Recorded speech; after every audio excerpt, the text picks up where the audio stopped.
Halo pendengar kisah, selamat datang kembali di channel kami yang membahas kisah kriminal yang benar-benar terjadi di seluruh dunia. Kami berharap semoga kalian semua dalam keadaan sehat walafiat dan dijauhkan dari mara bahaya. Di dalam kisah kali ini, kami akan membahas sebuah kisah cinta dari pasangan yang telah menjalin hubungan selama 8 tahun.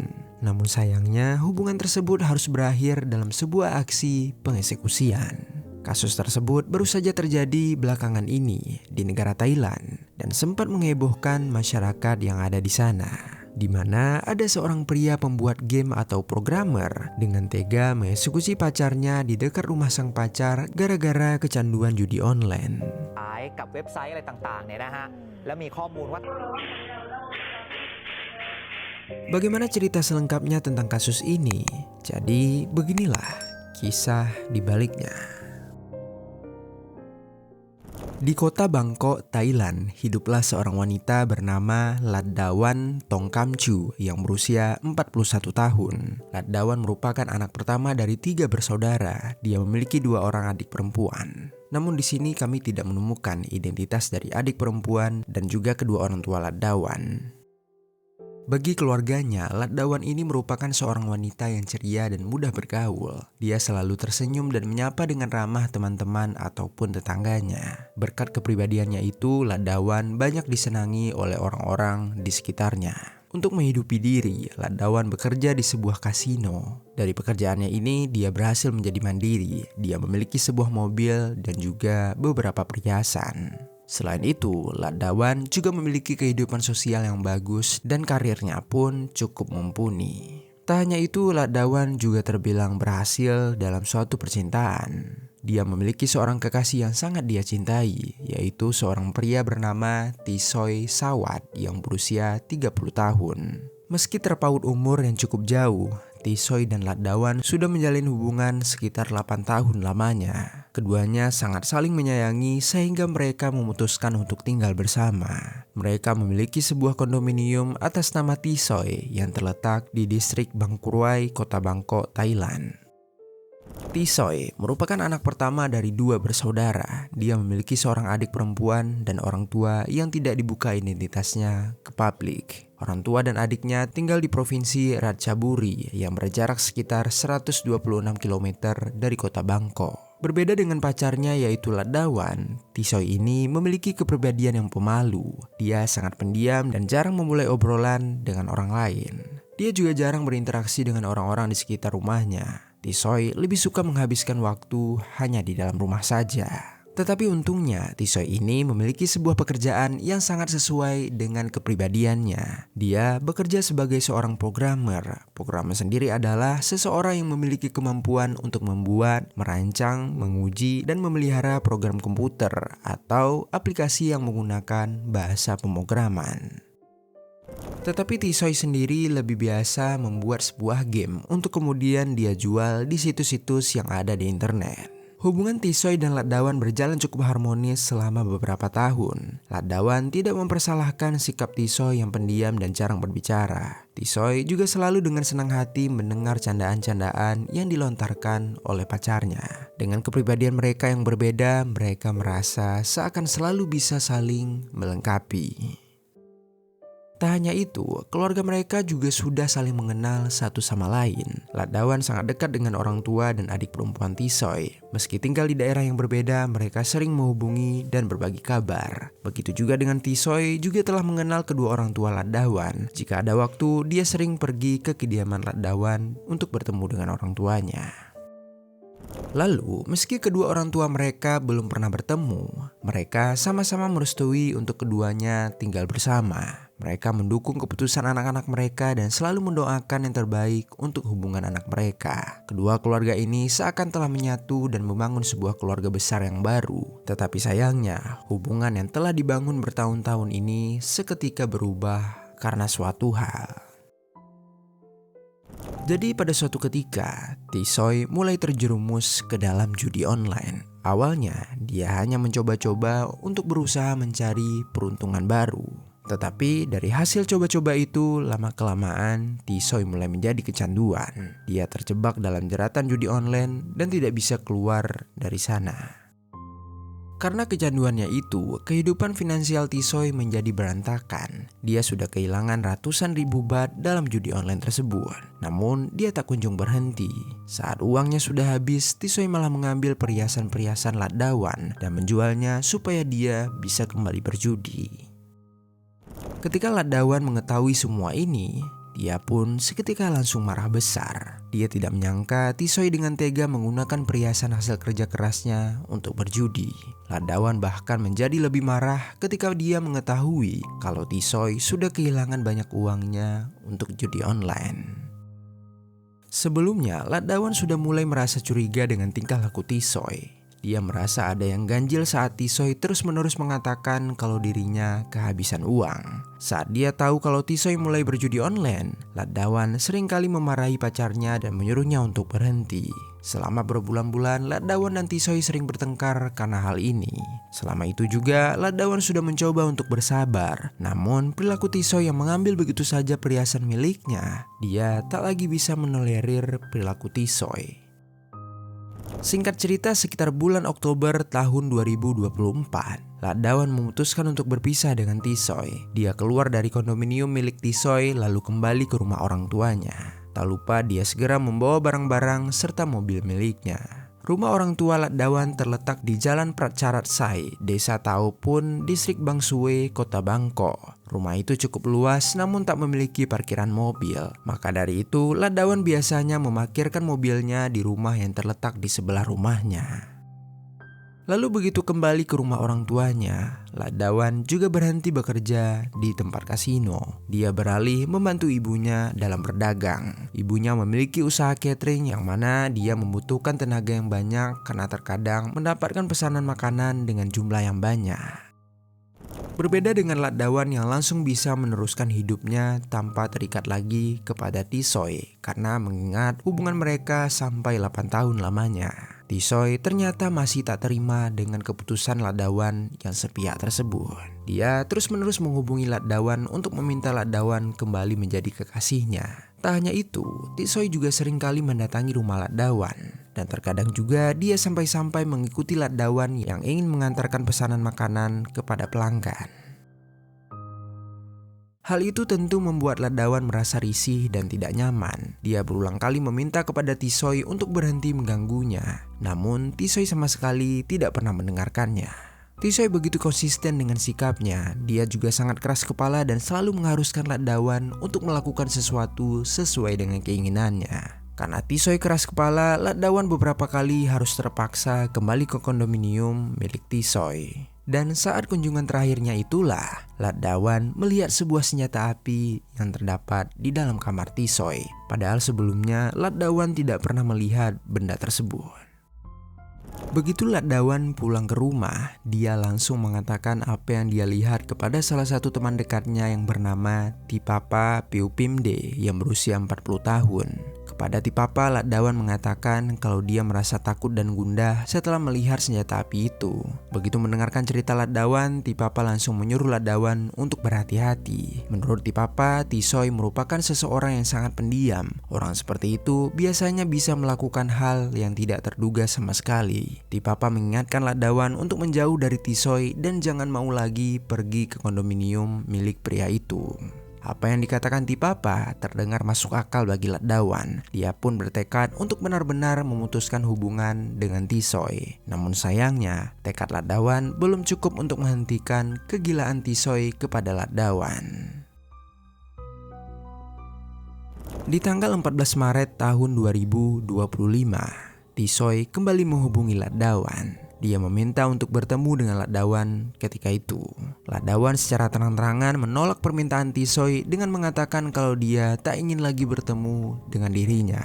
Tisoy tak menyerah. Bahkan setelah mendengar hal itu, dia pun berkata kalau dirinya akan mendatangi rumah Latdawan jika Latdawan tidak menemui dirinya. Latdawan merasa tak punya pilihan dan mau tak mau dia harus bertemu kembali dengan Tisoy. Ladawan dan Tisoy bertemu di dekat rumah Ladawan. Ladawan pergi dengan berjalan kaki sedangkan Tisoy mengendarai sebuah motor. Setelah bertemu, Tisoy meminta Ladawan untuk pergi ke kondominium miliknya. Dia mengatakan dia butuh bantuan Ladawan untuk memperbaiki sesuatu. Ladawan dengan jelas langsung menolak permintaan Tisoy. Dia tak mau pergi ke kondominium pria tersebut. Ladawan juga mengatakan jika tak ada hal yang penting untuk dibicarakan, maka dia akan pulang saat itu. Mendengar penolakan tegas dari Ladawan seketika membuat Tisoy menjadi bimbang. Di tengah kebimbangannya itu, dia menawarkan untuk mengantarkan Ladawan untuk kembali pulang ke rumahnya. Ladawan kembali menolak, namun Tisoy memohon kepada Ladawan untuk membiarkan dirinya mengantar Ladawan untuk yang terakhir kalinya. Dan akhirnya, Ladawan pun luluh, dia pun menuruti permintaan Tisoy lalu naik ke atas motor. Keduanya pun melaju menuju rumah Ladawan. Sekitar pukul 8.30 malam, Ladawan dan Tisoy sampai di rumah Ladawan karena jaraknya memang terlalu dekat. Tisoy menurunkan Ladawan tepat di lokasi Ladawan memarkirkan mobilnya. Ladawan turun dari motor Tisoy tanpa mengatakan apapun, kemudian berjalan menuju mobil miliknya.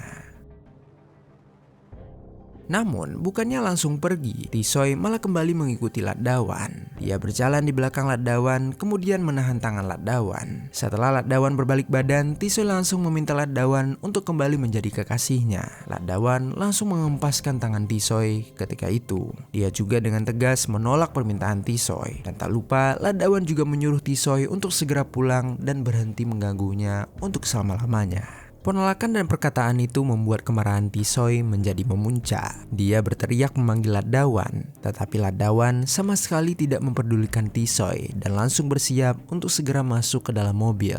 Saat itu Ladawan mempunyai janji dan dia ingin segera pergi menemui temannya. Tetapi sayangnya, sebelum Ladawan masuk ke dalam mobil, secara tiba-tiba Tisoy mengeluarkan senjata apinya dan tanpa ragu, seketika dia menarik pelatuknya dengan mengarahkannya kepada Ladawan. Sebanyak 6 peluru mendarat pada Ladawan tepat pada bagian kepala dan juga dada. Ladawan seketika langsung jatuh ke atas tanah. Cairan merah mengalir dari sekujur tubuhnya. Ladawan tidak sempat mengelak ataupun menghindar. Dia yang tidak menduga hal itu bisa terjadi hanya bisa merasakan kesakitan di sekujur tubuhnya. Rasa sakit itu lama-kelamaan semakin tidak tertahankan hingga pada akhirnya Ladawan pun perlahan-lahan mengembuskan nafas terakhirnya. Lalu ketika menyadari Ladawan telah terjatuh dan berhamburan cairan merah, Tisoy pun langsung segera kabur dari tempat kejadian dengan menggunakan motornya. Lalu ada seorang tetangga yang mendengar suara tembakan itu. Dia pun langsung segera keluar. Dia pergi ke rumah Ladawan karena merasa arah suara tersebut datang dari sana. Dia mengetuk pintu dan memanggil orang tua Ladawan. Saat ibu Ladawan keluar, dia bertanya apakah mereka tidak mendengar suara tembakan. Ibu Ladawan langsung merasa kaget dan mengatakan bahwa dia tak mendengar suara apapun ketika itu. Karena khawatir, keduanya pun langsung memeriksa keadaan di sekitaran rumah. Dan saat itulah mereka menemukan tubuh Ladawan yang sudah tak bernyawa tergeletak di dekat mobil. Melihat keadaan Ladawan membuat sang ibu merasa terkejut. Dia langsung menangis histeris dan mendekati sang putri. Dengan hati yang hancur, ibu Ladawan langsung terduduk untuk memeluk putrinya. Dia mengelus kepala putrinya dan memanggil-manggil nama Ladawan. Tetapi Ladawan tidak merespon. Dia hanya bisa merasakan tubuh putrinya yang sangat dingin. Tetangga Ladawan tak berani bersuara dan hanya bisa membiarkan sang ibu menangisi Ladawan. Kemudian salah satu tetangga lainnya langsung menelpon pihak kepolisian untuk melaporkan kejadian tersebut. Tak lama kemudian, polisi pun sampai di lokasi kejadian. Mereka pun langsung mengevakuasi jasad Ladawan dan mengumpulkan barang-barang bukti. Dari sekitar area parkir mobil, polisi menemukan bukti berupa 4-5 selongsong peluru dan juga 1 kepala peluru. Mereka juga melihat pintu kanan mobil yang memiliki 1 lubang peluru. Selain itu, polisi juga menemukan luka tembak di sekujur tubuh Ladawan, tepatnya di bagian kepala, telinga, lengan kiri, leher, dan juga dada kanan. Setelah memeriksa luka jasad Ladawan di TKP, polisi pun langsung mengirim jasad ke rumah sakit untuk dilakukan proses otopsi. Lalu tak lupa, polisi juga mengumpulkan rekaman-rekaman CCTV di sekitaran lokasi dan mewawancarai para saksi. Dari video CCTV di depan rumah korban, polisi langsung menemukan tersangka yang bernama Tisoy.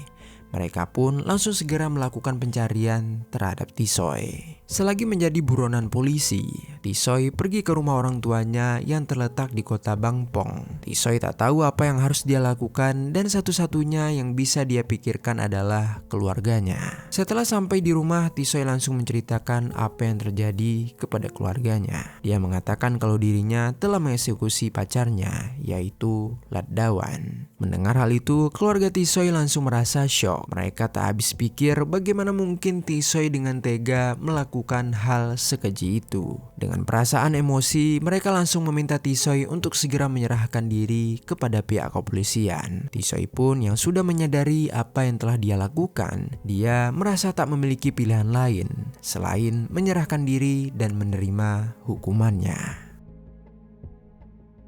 Pihak polisi Bangpong yang sudah mendengar tentang kejadian ini segera menangkap Tisoy dan mengabarkan hal ini kepada pihak kepolisian Taupun. Kemudian pihak kepolisian Taupun langsung berangkat ke kota Bangpon untuk menjemput Tisoy. Mereka langsung membawa Tisoy kembali ke kantor polisi Taupun untuk dilakukan proses interogasi.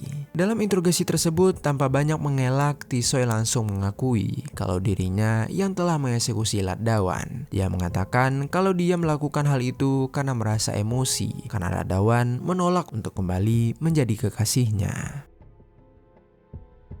Kemudian polisi menanyakan di mana senjata api yang digunakan Tisoy dalam melakukan aksi kejinya. Terkait hal itu, Tisoy mengatakan kalau dia membuang senjata api di Sungai Maeklong dalam perjalanannya menuju kota Bangpong. Setelah mendengar hal itu, polisi langsung melakukan pencarian. Mereka mengerahkan beberapa regu penyelam dan mencari di dasar sungai. Tetapi sayangnya, setelah 3 jam mencari, mereka tak menemukan apa-apa dan pencarian pun dihentikan. Tisoy telah mengakui kesalahannya. Kepada keluarga Latdawan, Tisoy juga mengatakan kalau dia merasa sangat menyesal atas perbuatannya. Oleh karena itu, dia meminta maaf yang sebesar-besarnya kepada keluarga Latdawan.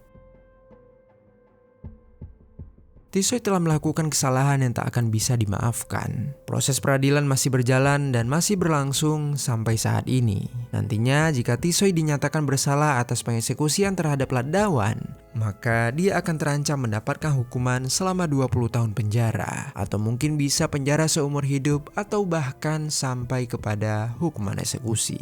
Selagi Tisoy menjalani proses peradilan, keluarga Latdawan yang dilanda duka harus menjalani prosesi pemakaman untuk Latdawan. Ketika jasad Latdawan sampai di rumah duka, sang ibu hanya bisa menatap pilu ke arah putrinya. Seluruh keluarga dan kerabat Latdawan hadir ke pemakaman untuk mengantarkan kepergian Latdawan untuk terakhir kalinya.